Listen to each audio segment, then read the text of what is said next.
Did you know that long before soccer or modern football ever existed, there was a sacred game played in the Americas where the players could be put to death? It's true. For thousands of years, great civilizations built incredible stone courts to play a sport where the final whistle didn't just mean victory or defeat. It could mean a human sacrifice. This was the Mesoamerican Ball Game.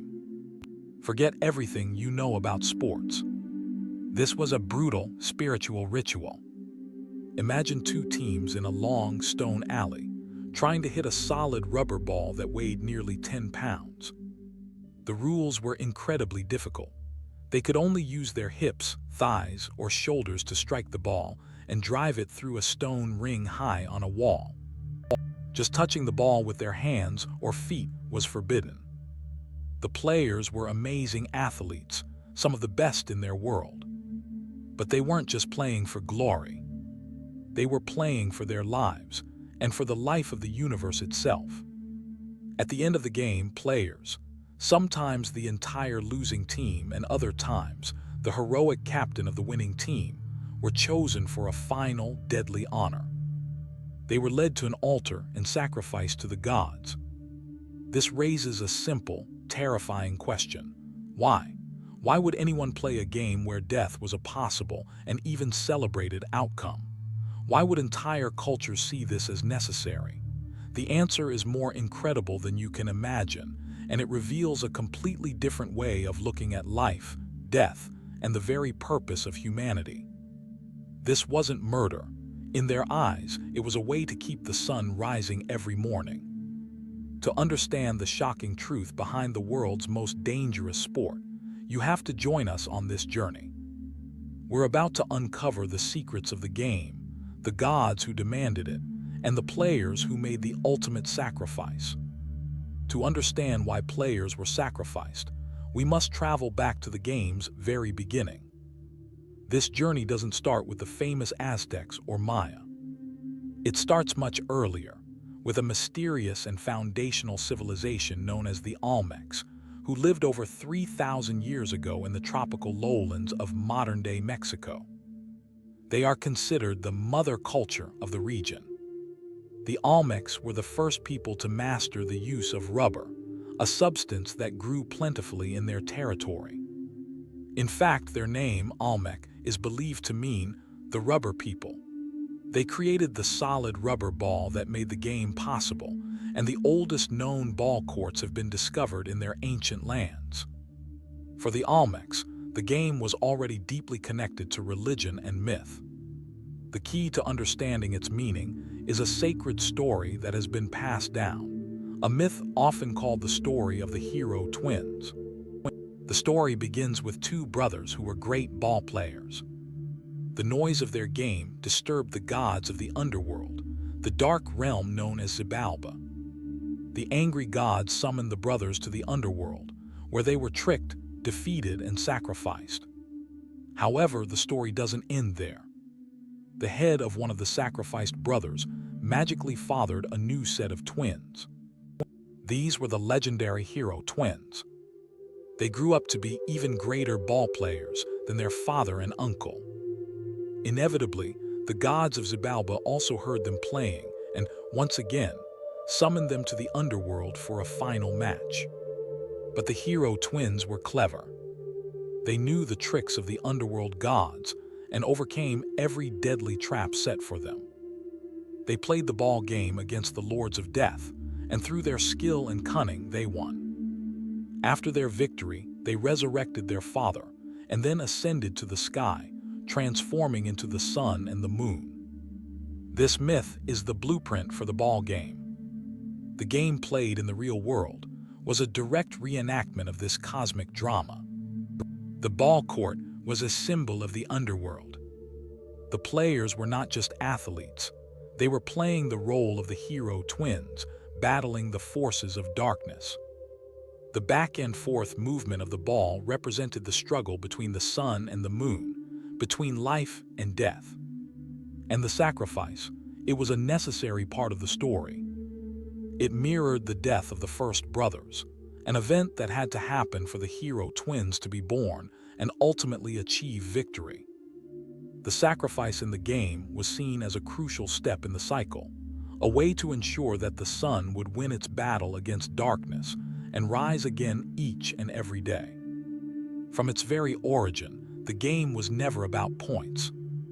It was about repeating the most important story they knew, the story of how life conquered death. If the ball game was a reenactment of the battle between gods, then the place where it was played had to be more than just a field. The court itself was a sacred stage, built as a living map of the universe. To play on it was to step out of the human world and into the realm of the divine. These courts, hundreds of which have been discovered, share a distinct design. They are typically shaped like a capital I, with a long, narrow central alley flanked by two high, parallel walls. These walls were often sloped, designed to keep the heavy rubber ball in constant, ricocheting motion. The entire structure was built of stone, a permanent temple for a temporary game. But this architecture was not for practical purposes. It was pure symbolism. The court floor represented the underworld, Xibalba, the place of darkness and death from the myth of the hero twins. When players entered the alley, they were symbolically descending into that dangerous realm to confront the lords of death, just as the heroes of their sacred story had done. The game itself, played between the underworld floor and the open sky, represented the struggle in the earthly realm. The players were the human actors in this cosmic drama. High on the stone walls, the most famous feature of the court was placed, the stone rings. Getting the solid rubber ball through one of these small hoops was incredibly rare, and was seen as an immediate and decisive victory, a sign of immense divine favor. This victory was a powerful symbol. The ball, moving back and forth in the dark alley of the underworld, represented the sun or moon on its nightly journey through darkness. Forcing the ball through the ring was a moment of cosmic triumph. It symbolized the sun finally breaking free from the underworld to rise at dawn, or the moon winning its place in the night sky.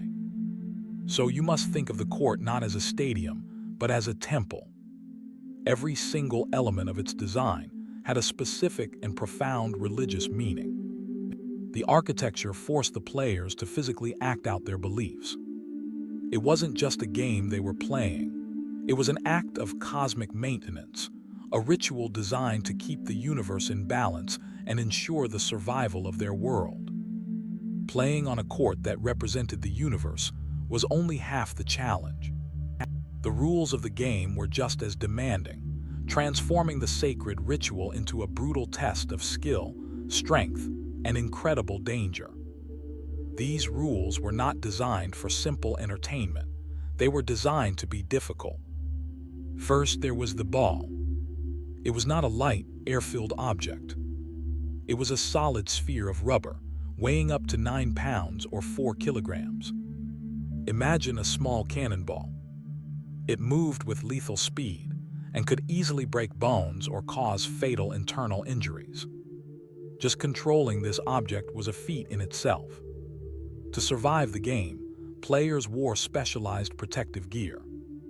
The most important piece was a heavy belt, sometimes made of wood and leather, known as a yoke. This was worn around the hips and waist, both to protect the player's core and to provide a solid surface for striking the ball. They also wore pads on their knees and elbows, and sometimes helmets, all of it designed to withstand the violent impacts of the ball and the stone court. The most important rule was what players were forbidden to do. They could not use their hands or feet to touch the ball. Doing so was an immediate fault. The only parts of the body allowed to strike the ball were the hips, the thighs, and sometimes the upper arms. This required immense core strength, agility, and precision. Players had to launch their entire bodies at the speeding rubber projectile, twisting in midair to strike it correctly. Scoring was also complex. The ultimate objective was to pass the ball through the high stone ring on the wall. This was so incredibly difficult that it was a very rare event. In many games, it probably never happened at all. A player who managed to do it was considered a hero of legendary status, and it often meant the game ended instantly. But there were other ways to score points. Teams could score by hitting the ball into the opposing team's end zone. They could also gain points when the other team committed a fault, like letting the ball bounce more than once before returning it, or touching it with a forbidden body part. The physical reality of this game was brutal. Players would finish matches covered in bruises, bleeding, and utterly exhausted. Broken bones were common. This was not a sport of finesse. It was a sport of violent collision and endurance. The difficulty and the danger were the point. The immense effort and the willingness to endure pain were part of the offering, a way for the players to prove their devotion and worthiness to the gods they were playing for. De acuerdo. Persigamos. Acquiesce el quinto capítulo. A game so dangerous and difficult raises a critical question. Who were the men who played it? Were they celebrated athletes living a life of luxury, or were they prisoners forced onto the court for a final, deadly spectacle? The answer is complex, because the identity of the players changed across the thousands of years and the many cultures that practiced the game. In many civilizations, like the classic Maya, playing the ball game was an activity for the highest levels of society. Carvings and murals show kings and nobles dressed in the heavy, protective gear of ball players. For them, playing was not a hobby. It was a vital political and religious duty. By playing the game, a ruler could publicly demonstrate his physical power and his connection to the gods. It was a form of political theater, reinforcing his divine right to rule by acting out the cosmic myth himself. The game was also deeply connected to warfare. The court often served as a symbolic battlefield where conflicts could be resolved. Instead of a full-scale war, two rival cities might send teams of their best warriors to compete. In this context, the players were elite soldiers, and the game was a ritualized form of combat. A victory on the court could represent a victory for the entire city-state. However, there is also strong and chilling evidence for a much darker reality. In many cases, the players were captives and prisoners of war. After a successful battle, a victorious king would force his captured enemies, often enemy nobles or warriors, to play the game. These matches were not a fair competition. They were a ritual humiliation, a public spectacle leading to a predetermined sacrifice. Famous stone carvings like those at the Great Court of Chichen Itza clearly show a player being decapitated, with blood flowing from his neck. This was the ultimate demonstration of a king's power, showing his ability to capture his enemies and offer them up to the gods as a tribute. So there is no single answer to who the players were. It depended on the time, the place, and the purpose of the game. Sometimes it was kings playing for power, other times it was warriors playing for honor, and in many horrifying instances, it was prisoners playing for their lives. What is certain is that every player, whether a king or a captive, understood the sacred weight of the game. When they stepped onto that stone court, they ceased to be ordinary men. They became actors in a divine drama, gladiators playing for an audience of gods. De acuerdo. Acquiesce el sexto capítulo. We now arrive at the most challenging part of our story, the human sacrifice itself. To our modern minds, it is a brutal and senseless act. But to the people of ancient Mesoamerica, it was a sacred and logical duty, an act they believed was essential for the survival of the entire universe. To understand why, we must look at the world through their eyes. Their worldview was built on the concept of a divine debt. In their creation myths, the gods had sacrificed themselves to bring the world into existence. They had shed their own blood to create humanity, the sun, the moon, and the earth. This incredible act of creation was not a free gift. It placed a heavy debt upon mankind. Humans owed their very existence to the gods, and this debt had to be repaid. The most precious thing a human could offer back was life itself, an energy the gods needed. In their belief system, the gods were not all-powerful beings who existed separately from the world. They were part of it, and they needed nourishment to perform their cosmic duties. The sun god, for example, was in a constant, nightly battle against the gods of darkness and the underworld. This was a fight that exhausted him. For the sun to have the strength to win this battle and rise again each morning, it had to be fed. The food it required was the sacred life energy found in human blood. This is where the ball game becomes central. As we've seen, the game was a reenactment of this cosmic struggle. It was the perfect ritual for the moment of offering. The immense physical effort of the players, the drama of the competition, and the symbolic victory of one team created a powerful concentration of life energy. Sacrificing a player immediately after the game was a way to transfer this potent energy directly to the gods when they needed it most. It was a direct payment of the human debt, ensuring the sun would be strong enough for another day. This raises the question of who was sacrificed, the winner or the loser. The evidence suggests both happened, depending on the context. Sacrificing the losing team, especially if they were captured enemies, was a clear symbol of the triumph of light over darkness. It was a gift from a victorious king to his patron gods. However, in some traditions, it was the greatest honor to be the one chosen for sacrifice. In these cases, the captain of the winning team might be the one offered. He was the best, the strongest, and the most skillful player. Therefore, his life was the most worthy and valuable offering. His death was not a punishment, but a glorious transformation, a way to become a messenger to the gods and secure a revered place in the afterlife. The sacrifice, as brutal as it seems to us, was the engine that they believed kept the cosmos running. De acuerdo. Acquiescile septimo capitulo. For thousands of years, the sacred ball game was a cornerstone of Mesoamerican life.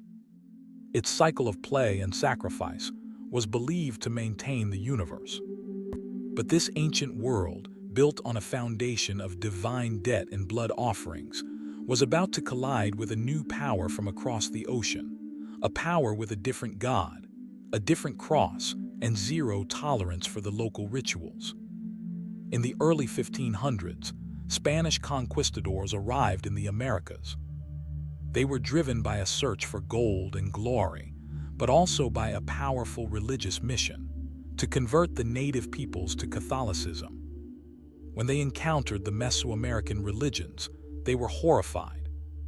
They did not see gods, they saw demons. They did not see temples, they saw houses of devil worship. And in the ritual of human sacrifice, they saw nothing but mass murder. The ball game, being so closely tied to this sacrifice, was immediately identified as a key part of this pagan religion that had to be destroyed. Spanish priests and soldiers saw the courts as unholy places, and the game itself as a demonic ceremony. To break the power of the old gods and impose their own faith, they knew they had to eradicate the game. The suppression was systematic and brutal. The Spanish prohibited the playing of the sacred game. Great stone courts that had been the center of cities for centuries were abandoned, destroyed, or left to be swallowed by the jungle. More devastatingly, the conquistadors burned thousands of native books, known as codices. These painted manuscripts contain the histories, myths, and likely the specific rules and deeper meanings of the game. With their destruction, centuries of knowledge were turned to ash, and much of the game's original context was lost forever. Under this intense pressure, the great ritual ball game, the one tied to cosmology and sacrifice, died out. The cosmic drama that had once sustained a universe came to an end. However, the spirit of the game did not vanish completely. In some remote parts of Mexico, a version of the game survived, stripped of its sacrificial and religious meaning. Today, it is known as Ulama. Played in a few communities, Ulama is a direct descendant of the ancient sport. The players still strike a heavy rubber ball with their hips in a contest of incredible skill. It is a living echo, a ghost of the past. The body of the game is there, but its original soul, the belief that it kept the sun in the sky, is gone. The great stone courts are silent now, but their story teaches us something profound. Looking back, it is clear that the Mesoamerican ball game was never just a sport. It was a physical and brutal answer to the biggest questions a civilization can ask. Where do we come from? What is our purpose here? And what must we do to ensure our world survives? We have seen how every element of the game was woven into a single, unified system of belief. It began with a sacred myth of heroes battling the gods of death. It was played upon a court designed as a map of the cosmos itself. The rules were made incredibly difficult to ensure that the effort of the players was a worthy offering. And it culminated in the ultimate payment of a divine debt, a human life given to nourish the gods and keep the universe in balance. To us, this worldview is violent and alien. But for the people of ancient Mesoamerica, it was the definition of order. It was a society taking full responsibility for its own existence, believing that their ritual actions had a direct impact on the fabric of reality. The game was the ultimate expression of their faith, a demonstration of a community's total commitment to preserving the world. And perhaps that is the game's final, lingering lesson. It forces us to look at our own world and ask, what are the beliefs we are willing to make sacrifices for? Our modern games, the pursuit of wealth, status, or power, also demand their own kinds of offerings.